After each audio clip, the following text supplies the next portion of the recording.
ખાડી દેશોની હાલની સ્થિતિ પર પ્રધાનમંત્રી મોદીએ બોલાવી ઉચ્ચ સ્તરીય સમીક્ષા બેઠકમાં પેટ્રોલિયમ, ગેસ, વીજળીની સ્થિતિ પર કરી વિસ્તૃત ચર્ચા. દેશમાં કોઈ પણ અડચણ વગર પુરવઠાને સુનિશ્ચિત કરવા પર મુકાયો ભાર. લોજિસ્ટિક્સ અને સપ્લાય ચેઇનને સ્થિર રાખવા પર મુકાયો વિશેષ ભાર.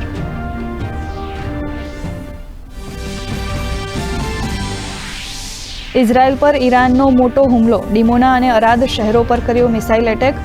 હુમલામાં 100થી વધુ લોકો ઘાયલ. ડોનાલ્ડ ટ્રમ્પનું ઈરાનને હોર્મુઝ સ્ટ્રેટ ખોલવા 48 કલાકનું અલ્ટિમેટમ.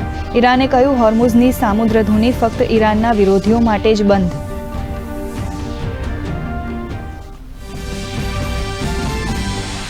પ્રધાનમંત્રી નરેન્દ્ર મોદીના નામે નોંધાઈ વધુ એક ઐતિહાસિક ઉપલબ્ધિ.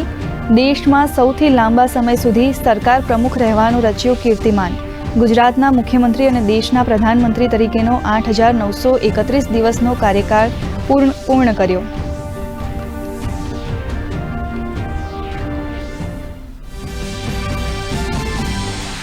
મુખ્યમંત્રી ભૂપેન્દ્ર પટેલે મહેસાણા અને અમરેલી જિલ્લામાં 1600 કરોડથી વધુના વિવિધ વિકાસલક્ષી પ્રકલ્પોનું ભૂમિપૂજન, ખાતમુહૂર્ત અને લોકાર્પણ કર્યું.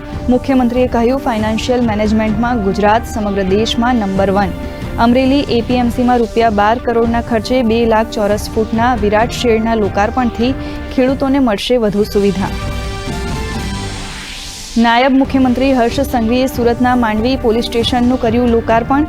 તો સાથે ₹66 કરોડના ખર્ચે નિર્મિત તડકેશ્વર, પાલોદ સહિત સુરત ગ્રામ્ય, વલસાડ, તાપી અને રેલવે પોલીસના પોલીસ હાઉસિંગ પ્રોજેક્ટનું પણ કર્યું લોકાર્પણ.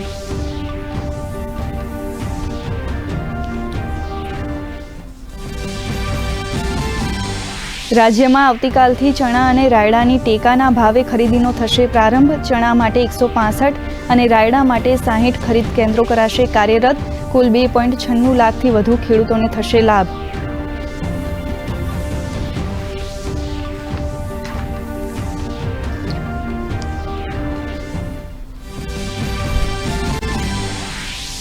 ચૈત્રી નવરાત્રિનું આજે ચોથું નોરતું. માતા કુષ્માંડાની કરાય છે આજે પૂજા. અંબાજીમાં લાખો ભક્તોની ભીડને પહોંચી વળવા પોલીસ કાફલો ખડે પગે. તો અમદાવાદના ભદ્રકાળીના મંદિરે માઈ ભક્તોએ દર્શનનો લીધો લહાવો.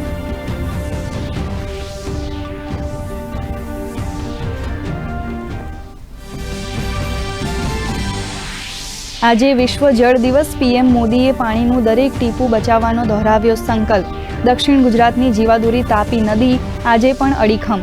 નદીના જળ અને તેના પર બનાવેલ ડેમથી હરિયાળું અને જળહળતું બન્યું ગુજરાત.